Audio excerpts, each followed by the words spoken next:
In 1823, in a tiny hamlet in Switzerland, something very dark and sinister was happening in the Peter home. Margaretta Peter was born into a fanatically religious family, and at a very young age, she was considered to be the chosen one. By the age of just 6 years old, Margaretta was giving fiery, passionate sermons to her family and eventually to some of the locals, and she very quickly gained a following. But what started out as a small group of people who shared the same all-consuming love for God soon turned into something very dark and disturbing. Margaretta Peter became the leader of a cult, and the brutal and bizarre downfall of that cult would send shockwaves throughout Switzerland.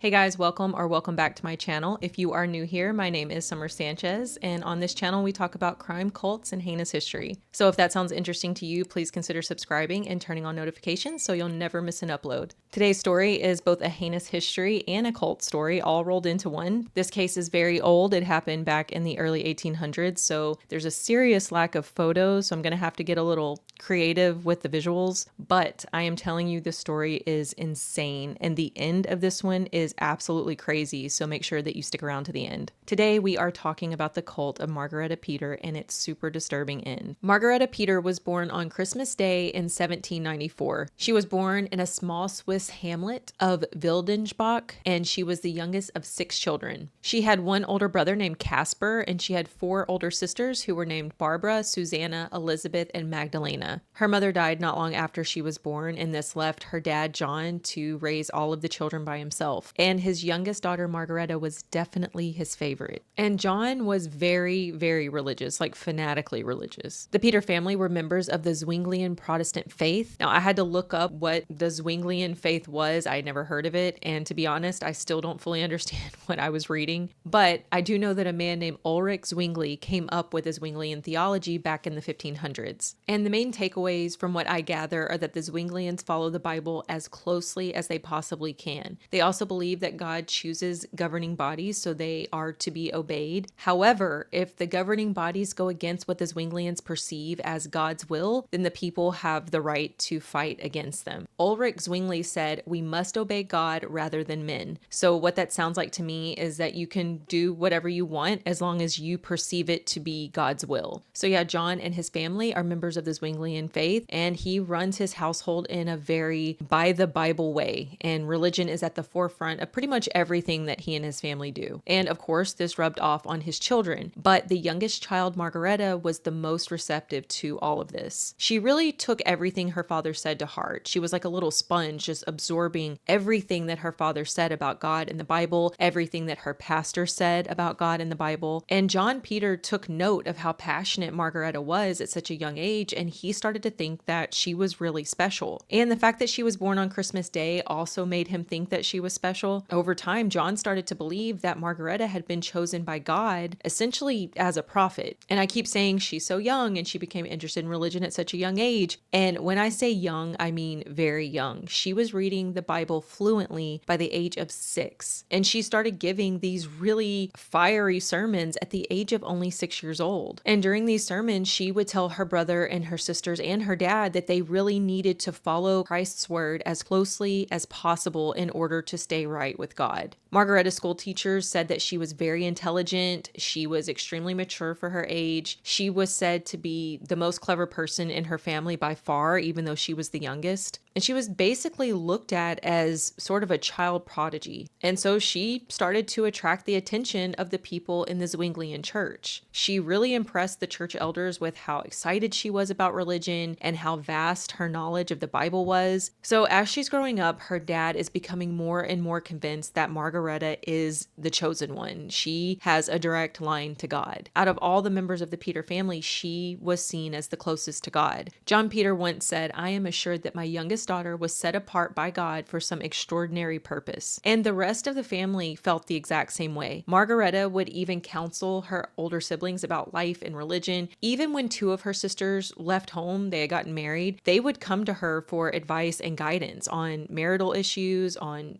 religious stuff. And the sisters who weren't married would be by Margaretta's side constantly, just hanging on her every word, coming to her for advice in every aspect of life. She absolutely was the most most influential person in her family by far, and they all looked to her as their leader. And so Margaretta grew up believing that she was in fact very special, and she believed that she had a direct connection to God. After this case broke, the pastor of her Zwinglian church said, "Unquestionably, Margaretta was the cleverest of the family. She often came to thank me for the instructions I had given her in spiritual things. Her promises to observe all I had taught her were most fervent. I had the best hopes for her. Although I observed somewhat of extravagance in her, Margaretta speedily obtained an absolute supremacy in her father's house. All must do what she ordered. Her will, expressed by word of mouth or by letter when absent, was obeyed as the will of God." So even people in the community, people who were outside of the immediate family, could see that Margaretta had a really powerful hold over her family. They looked to her as their leader. So even though Margaretta was really intense, basically since birth, she was very serious about her faith and schooling and stuff, she was still said to be a pleasant person. She was kind. She was just nice to be around in general. She was a happy person, but that was all going to change. In 1816, when Margaretta was about 22 years old, she was invited to go spend some time with her uncle. This uncle was her late mother's brother, and he lived on a farm, and he asked Margaretta if she wanted to come live with him and just, kind of help him around the farm. Now, this uncle did not live in Margaretta's hometown. He lived in a nearby town of Rudolph. I promise I check the pronunciations of these words before I film, but I still have a really rough time, so I apologize. Margaretta agrees to help her uncle on his farm, and she moves to this other village, and she moves in with her uncle, and she starts working for him on his farm. And I don't think that this was meant to be a permanent situation. I think this was just supposed to be a temporary thing, probably, just to earn some money and just to get Margaretta some experience outside of her father's home. She was in her early 20s by now, and she hadn't ever left the hamlet. And like most young people who leave home for the first time, she started to try new things. And one new thing that she was introduced to was the Pietist movement. The Pietist movement was started by a Lutheran pastor named Philip Jacob Spener in the 1600s. And the Pietists were intense, to say the least. This movement started because some people within the Protestant religion wanted a deeper relationship with God than the one that they felt they were getting through their churches. And there were the church Pietists and there were the radical Pietists. The church Pietists stayed in their original church, but they would implement Pietist practices into their current belief system. But the radical Pietists broke away from their churches and usually surrounded themselves with usually a small group of like-minded Pietists, and they formed their own sect. They wanted what they referred to as religion of the heart and not religion of the head. The Pietists really focused on building a more personal relationship with God and reflecting on your sins and repenting, and they really focused on being ethically pure in every way. There was also a lot of emphasis on Bible study, and they would pray for hours and hours and hours at a time.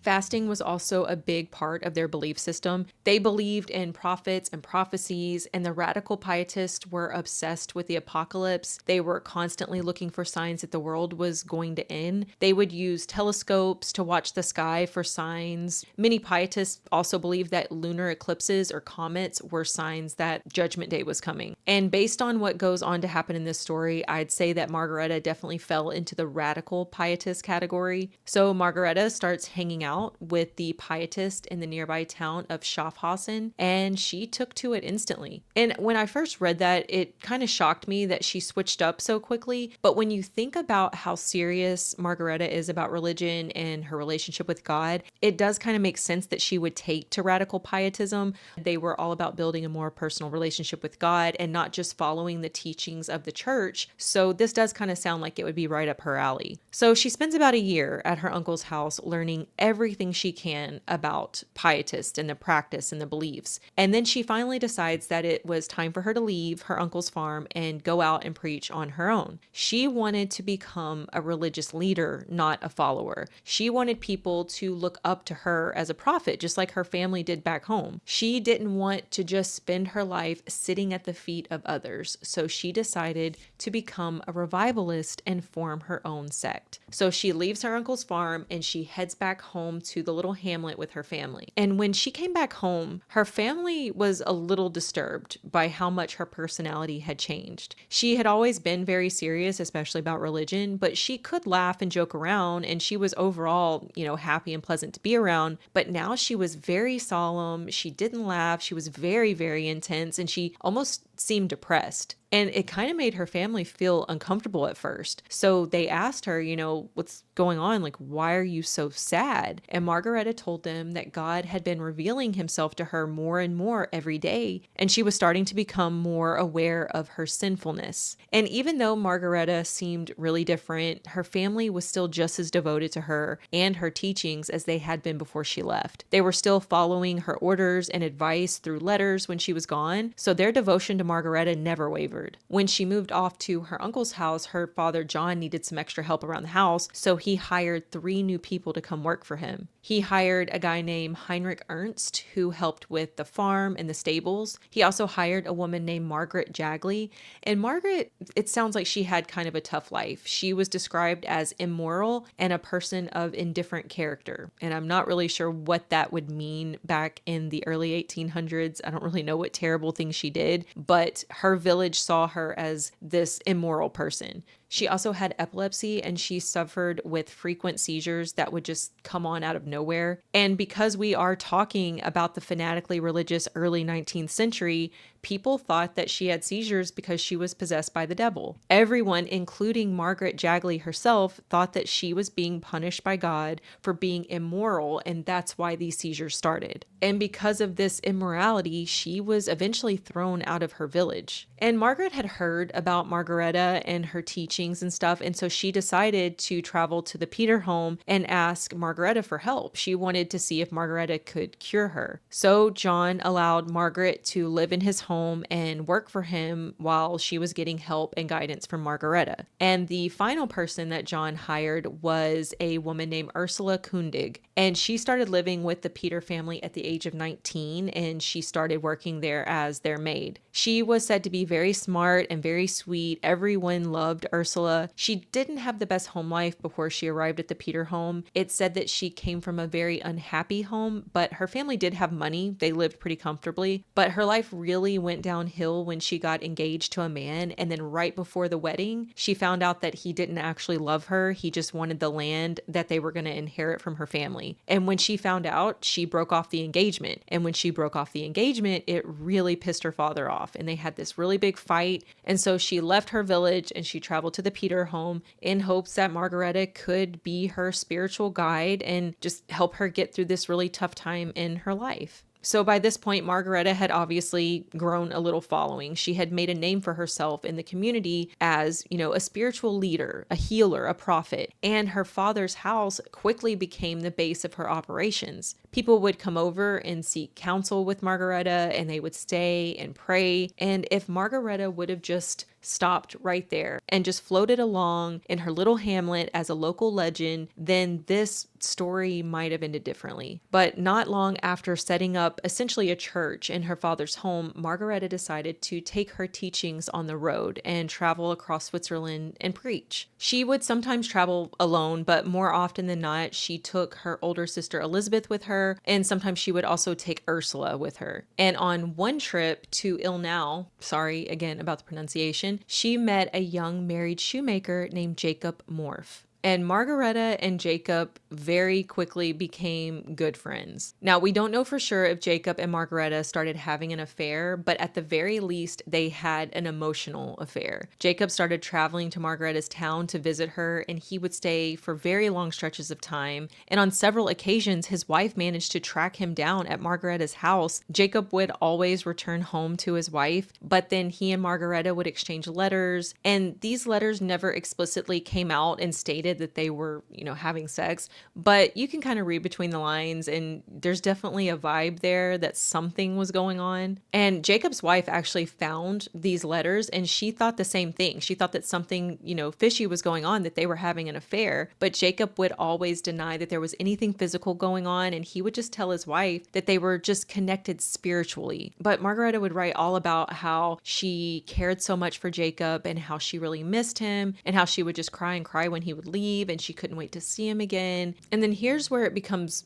pretty suspicious. Margaretta and her sister Elizabeth disappeared from the Peter home, and they were gone for months. No word to anyone, although it is thought that their father knew where they were, but no one else knew where they were. And eventually the local authorities showed up at the Peter home and they asked John, where are your daughters? People keep reporting that Margaretta and Elizabeth haven't been seen in months. Where are they? John told the police that he didn't know where they were, but they didn't buy that. They knew that he was lying. So they said, look, you better produce your daughters very, very soon or you're going to get a fine. And then on January 11th, 1823, Margaretta and Elizabeth reappeared. But when they arrived back home, Margaretta looked terrible. She was very pale. She was very weak. And when people around town asked, where she had been for the last several months, she would never answer. So some people believe that Margaretta got pregnant with Jacob's child and she and Elizabeth went off somewhere so that Margaretta could give birth. And that would definitely explain, the really long absence. That would explain why she looked so terrible when she came back. And it would also explain her really strange demeanor when she returned. Margaretta and Elizabeth locked themselves in a room upstairs and they closed the shutters and they just prayed all day and night. Margaretta would only come downstairs to speak to and pray with her followers, but then it was right back upstairs to pray and to ask for forgiveness for this really terrible thing that she had done, but she would never speak about it. Again, it sounds like she might have had a secret baby with Jacob, but unfortunately we don't know for sure.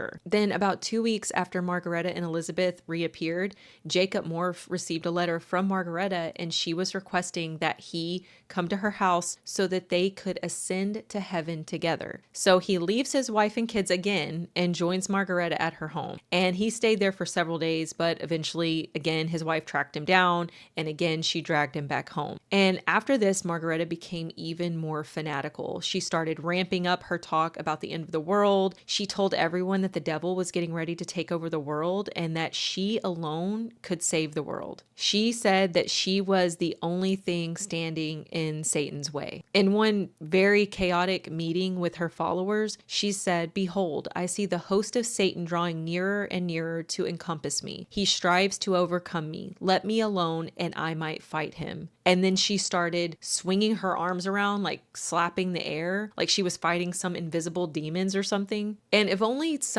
anyone would have seen this and thought, wow, this woman really needs help. She needs a doctor. She needs an intervention, something. But everyone just joined in with her delusions. It was like everyone was feeding off of each other and everything just kept escalating. The house was eventually closed off to outsiders. Her father kept the door locked, and if anyone knocked, he would crack the door open slightly to see who it was. And if he thought they were worthy of coming in, he would let them in. But if not, they would be turned away. And it didn't help the delusions that everyone was fasting all the time. They didn't eat much, if anything, for days and days on end. So this just made the hallucinations and the delusions even worse. One night, Margaret Jagley and Ursula were sitting at a spinning wheel, like spinning yarn, I guess. And they were sitting right near the fireplace in the living room. And suddenly they heard a loud pop and they both just panicked. They were so terrified at this point that Satan was like lurking in the shadows that they thought that this sound came from Satan's army that was outside and they were getting ready to attack. And during all of this chaos, Margaret Jagley fell to the ground and she started having a seizure, probably from the stress and the fear of the situation, but this just fed Margaretta's delusions even more. They later realized that that popping sound had actually come from one of the pine logs that was crackling in the fireplace. There was a knot in one of the logs and it just made a really loud popping sound as it was burning. Another night, Margaret Jagley had another seizure and this one was particularly bad. So Margaretta, John Peter, Elizabeth Ursula, and her other sister Susanna, they all gathered around Margaret's bed and they held what to me sounds like an exorcism. And during this time, the delusions and all the visions, they started spreading throughout the house to all the other members of the cult. Everyone was hallucinating. Everyone was claiming that they were seeing demons and having all these religious visions. And all of this got worse as Easter started to approach. Margaretta wrote another letter to her friend Jacob Morph, and she told him that he really needed to travel back to her home as quickly as he could because the final battle with evil was getting ready to happen and she needed him to be there. So, of course, Jacob did as Margaretta asked. Again, he leaves his family and he heads back to her house. He arrived at the Peter home on March 8th, 1823, and two brothers, John and Conrad Moser, also arrived. They were both followers of Margaretta's as well. And now we are leading up to the very disturbing and gruesome end of Margaretta's cult. So Margaretta now has all of her closest, most loyal followers right there under one roof with her. And they all stayed holed up in the Peter house for days. They were fasting, they were feeding off of each other's religious mania and delusions. And then one day, Margaretta gathers her followers and she leads them upstairs to a bedroom. And she says, "I see Satan and his firstborn floating in the air. They are dispersing their emissaries to all corners of the earth to summon their armies together." She then tells everyone that Napoleon's son was about to announce to the world that he was the Antichrist, and once that happened, the final battle of good versus evil would begin. And her sister Elizabeth, fully mind melted at this point, is like, "Yeah, I see Satan and his firstborn floating in the air too." So then Margaretta tells everyone to go find weapons like hammers, axes, anything that they can find that would do damage. She tells them to just start wrecking the shit out of the upstairs bedroom. And she says, "Don't stop until I tell you to stop." Margaretta kicked things off. She picked up a hammer and she proceeded to just bash in the walls. She was destroying furniture. And during all of this chaos, Margaret Jackley fell down and had another seizure. This time, Margaretta took this as a sign that this was the right course of action. And she said, "I see in spirit the old Napoleon gathering a mighty host and marching against me. The contest will be terrible. You must wrestle unto blood. Go, fly, fetch me axes, clubs, whatever you can find. Bar the doors,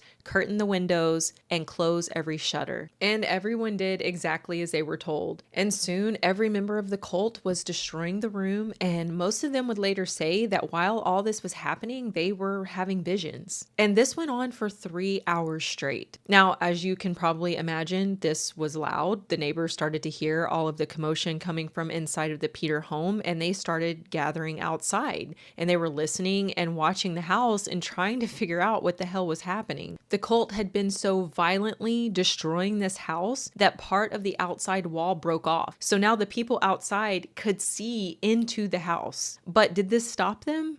No. And after taking a little break, she commanded everyone back on their feet, but now she told them that they were to beat themselves, not the house. So they all started beating themselves in the face and over the head, and Margaretta wanted them to do as much damage as they could possibly handle. And if she thought one of the followers was slacking and not beating themselves hard enough, she would start hitting them herself. Her own elderly father, John, was required to beat himself, and Margaretta thought that he wasn't doing it forcefully enough, so she started hitting him and punching him and kicking him as hard as she could. Now, eventually one of the onlookers outside went and got the police to come down and investigate because people were starting to get really creeped out and worried about the people inside the house. So the police arrive and they knock on the door, but there's no answer. But they can hear people inside. They know there's people in there, and also they can see them. So they keep knocking, but still no one came to the door. So the officer goes around the house and he finds a window and he breaks the window and he sticks a candle inside so he could see. At this point, it's like 10 o'clock at night, so it's very, very dark. And when he sticks his candle inside and it starts to light up the room, he can see people in piles on the ground. And there's a woman, Margaretta,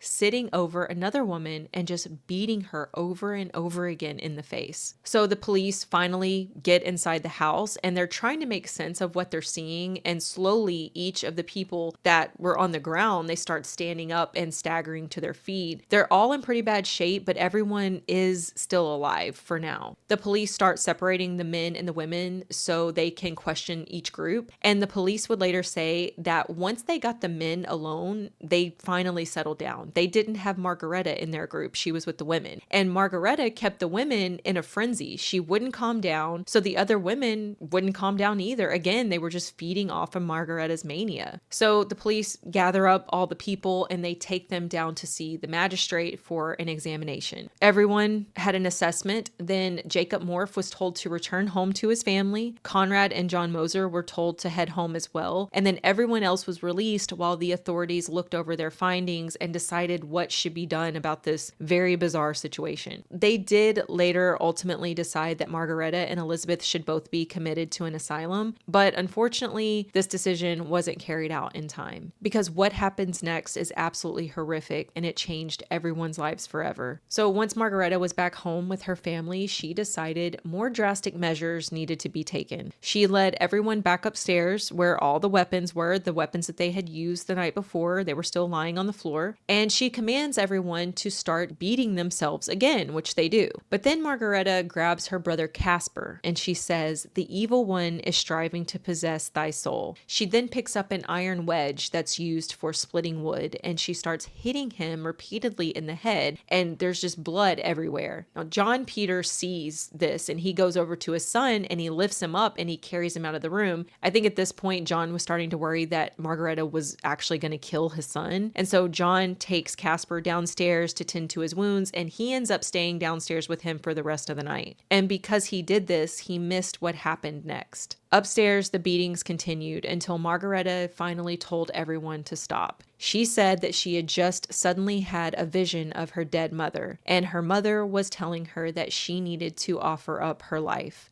So she says, "I'm going to sacrifice myself right here, right now, in order to save the world from Satan." But before Margaretta could do anything, her closest and most loyal sister, Elizabeth, says, "No, I will die in your place. Kill me instead." And so without even a question, Margaretta picks up an iron hammer and she proceeded to bash Elizabeth's head in. Everyone else grabs weapons and they start just brutalizing Elizabeth as well. And after several minutes go by and Elizabeth still isn't dead, Margaretta tried to convince Ursula to deliver the final blow with an iron wedge, but Ursula just couldn't bring herself to do it. So Margaretta said, "Look, nobody needs to worry. Elizabeth is going to come back in 3 days' time. She will rise again. So don't feel bad about killing her because it's not permanent." And once Margaretta said that, once she reassured that everyone that Elizabeth wouldn't be gone forever, they started beating her again. And so Ursula did grab the wedge and she hit Elizabeth repeatedly in the head until she finally died. Now, this was loud. Again, they were being really loud during this whole thing. And so someone heard it. They alerted the police. The police had just been there the night before. So they head over and they knock on the door. John Peter was downstairs still with Casper. He was still tending to his wounds. He hears the police knock at the door and he panics. He doesn't want them to come into the house. So he just yells, "Everything is fine. There's a surgeon here and he's tending to everyone's wounds." And that's what all the noise is about. The police were satisfied with this response and so they left. Meanwhile, upstairs, Margaretta is telling her followers that more blood must flow and now she needs to die. Which it's like, if you were just going to kill yourself anyways, why did you let Elizabeth think that she was taking your place? Margaretta tells her remaining followers that they need to crucify her because she wants to suffer. The followers kind of push back, but in the end, they did what their leader said and they set about crucifying her right there upstairs in the bedroom. She tells every person to run down and grab all of the essentials that they'll need, wood for the cross and nails long enough to crucify her with. And they proceeded to nail Margaretta's hands, elbows, breasts, and feet to the wood. And throughout this entire thing, she never shed a tear. She never cried out in pain. She was actually cheering them on. The followers were crying. Some of them were nearly fainting at this horrific scene, but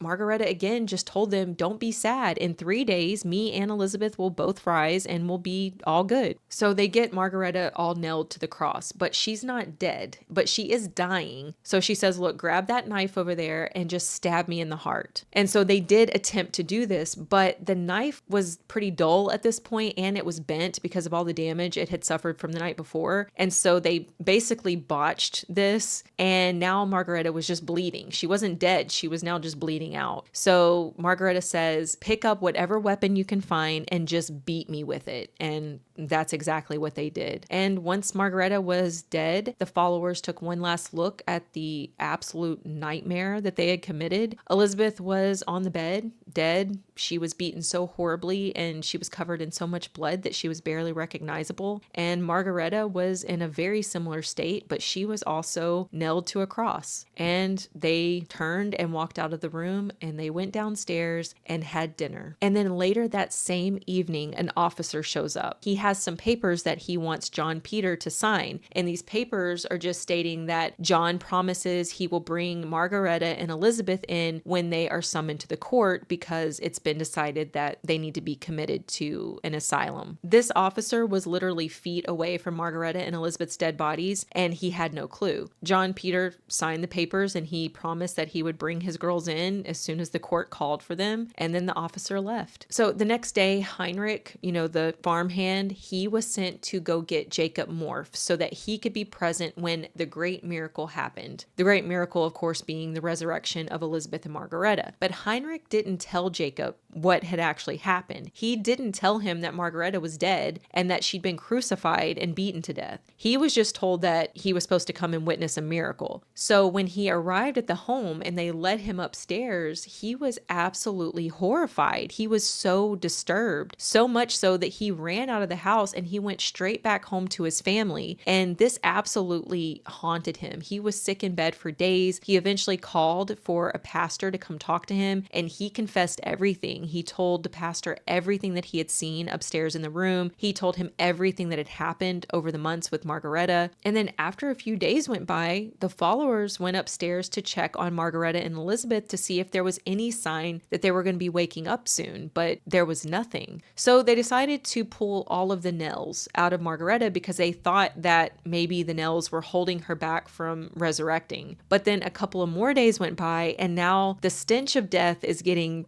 pretty pungent. They're just realizing that Margaretta and Elizabeth are not coming back. And now they realize that they have to go and confess what they had done. John Peter went to the nearest pastor and he told him everything. And every one of the followers were taken into custody and were arrested. A trial was held on December 3rd, 1823, and the very next day the sentences were handed down. Ursula was sentenced to 16 years. John Peter and Conrad Moser were sentenced to 8 years. Susanna Peter and John Moser were sentenced to 6 years. Heinrich Ernst was given 4 years. Jacob Morph was given 3 years. Barbara and Caspar Peter were given 1 year, and Magdalena Peter was given 6 months. Some pietists had heard about what Margaretta and her followers had done, and they thought it was great. They traveled from all around to come see the Peter house where it had all taken place, but eventually the local officials had the house destroyed, and no one was ever allowed to build on the site. And that was the insane case of Margaretta Peter. Let me know what you guys think about this one down in the comments. I know this one was super old, but I just find this type of story so fascinating. So hopefully you found this one interesting too. And if you did find this video interesting, please consider subscribing and turning on notifications so you never miss an upload. And don't forget, you can use my link in the description to get 10% off with BetterHelp. And as always, I appreciate each and every one of you for watching, and I will see you next time.